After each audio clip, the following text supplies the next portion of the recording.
I know you read the title, but let me reiterate myself. Babylon is not a film.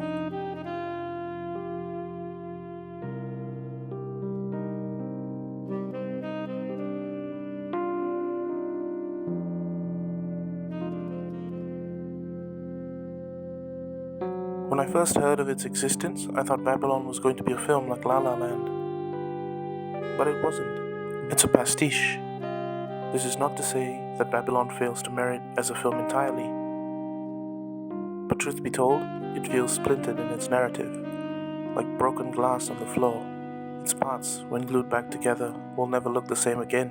I'm not saying that it's a bad film, but I'm simply suggesting the possibility of it never being intended to be a film in the first place. Surely, a pastiche can be considered a film, but at the end of the day, Babylon is one that both conforms to the idea of a pastiche, but also demonstrates it in a very interesting and digestible way through the characters that live in this world. Let me break it down. Eureka! I am not alone!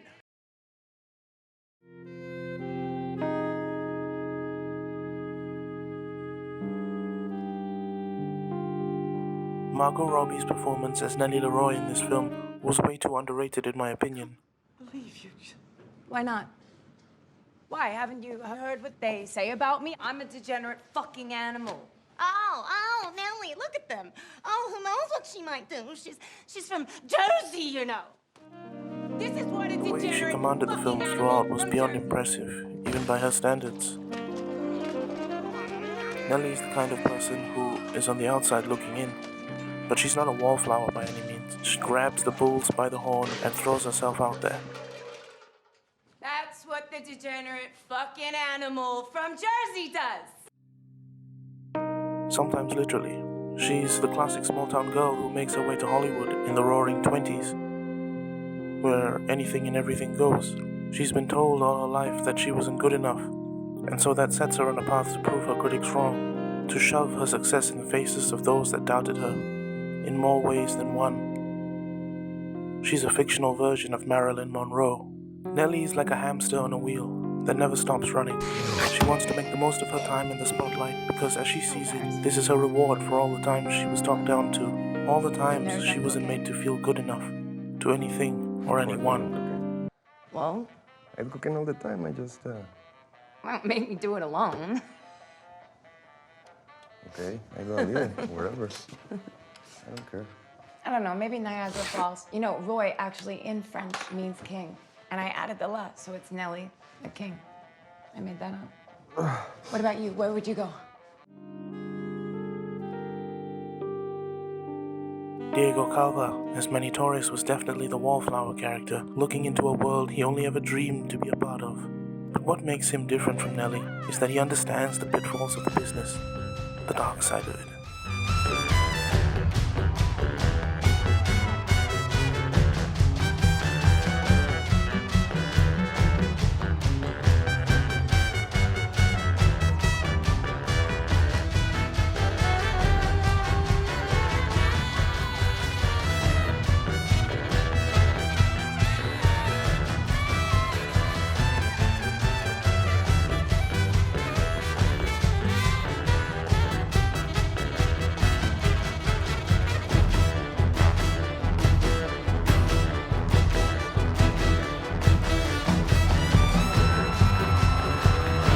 When we meet Manny, he's literally trying to haul an elephant in a desert to the party as part of the entertainment.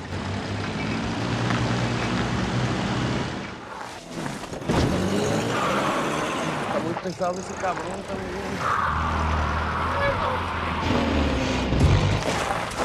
More gas!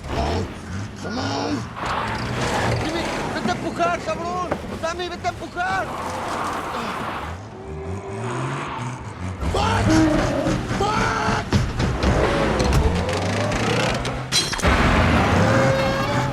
He's taking any job he can just to get his foot through the door.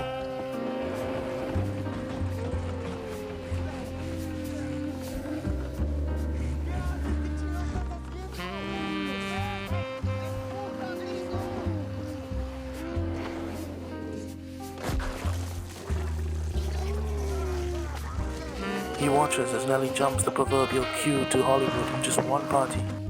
Sorry? If you could go anywhere in the whole world, where would you go? She's given a chance he would kill for. Anyway.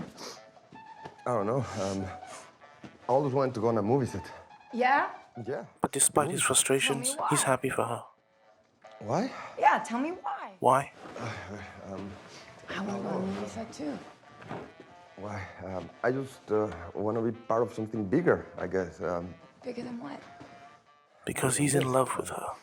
I don't know, bigger than my life, bigger than scooping elephant shit. Bigger, This was the better, beginning of the important, end for something Manny's important. dream. Be part of something important, something that lasts, that means something. I love that answer. Yeah, I want to go on a movie set too. Even though he achieves great success as a producer, he simply cannot outrun the past. Nellie, who is now beginning to see the end of her time in the spotlight, is not dumped into Manny's hands, but rather he offers her this lifeline, which deep down I'm sure he knew was pointless. This was when the silent era of film was coming to its end. As sound was now being introduced into the pictures, this was easily one of the greatest upheavals in film history, and even human history if you think about it, and it changed everything. For Manny, who had never had anything going for him, and now did, the cost of his love for Nellie was his clarity in the decisions he made. He throws everything away for Nellie, who despite even a lovely heartfelt confession from Manny, is still not able to get the girl, who ends up leaving him to escape to Mexico alone after a drug deal goes wrong. He later returns with his family from Mexico many years later to see the new studio where he used to work at, a studio which, if he had stayed and not run off with Nellie, he would likely be in charge of now. But the true tragedy of the switch from silent to sound was in the character Jack Conrad.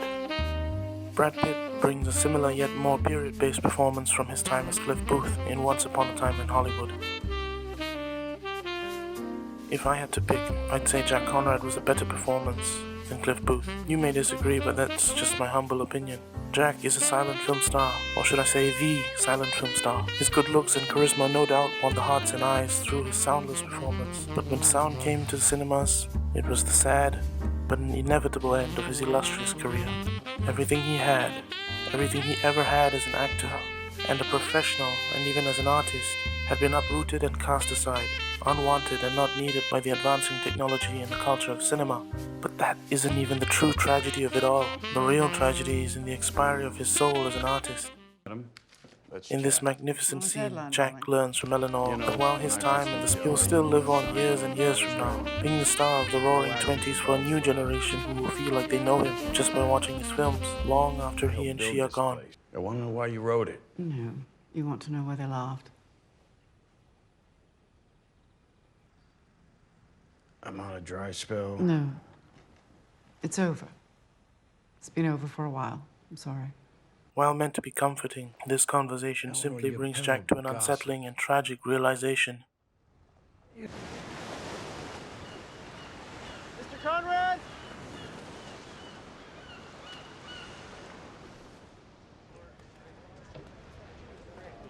Harold, how you doing? I'm doing good, Jack. How about you? I'm doing okay. How many movies we've done together now? This makes 82. 82. That's right. He has never done any one piece of work that he is wholeheartedly proud of. He was a studio man, living life leisurely in the spotlight, only to find out his time wasn't forever. In a way, he's the very opposite of Nellie as a person. In this scene where Jack asks the studio executive who kept giving him roles to be honest with him for a moment and tell him if the film he's about to do is a piece of shit or not, and the studio executive honestly tells him that yes, it is a piece of shit. This bit broke me. It's heartbreaking when you see him find out his entire life was a waste in his eyes. This drives him to his sad, wasted end where he commits suicide in a hotel. The scene where he asks the makeup artist how many films they've done together and gets told he's done 82 pictures in his face. When he realizes how none of them meant a thing, further kicks back to the tragedy of Jack Conrad. Damien Chazelle is a truly talented director, and I'll always be there to see more of his work, but it's difficult for me to say that Babylon is a film. A more accurate description of such a film to me would be, Babylon is a pastiche of the roaring 20s made in a hyper-stylized manner with a brilliant ensemble of actors.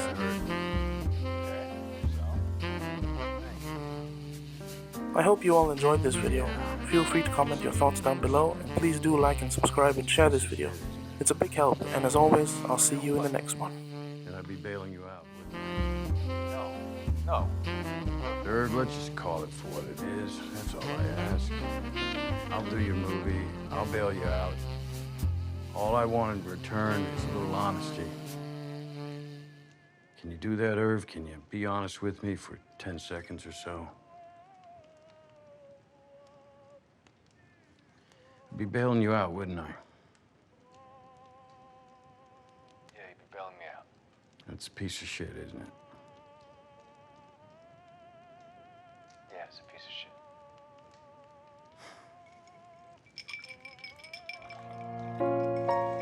Okay, Irv. I'll see you on set.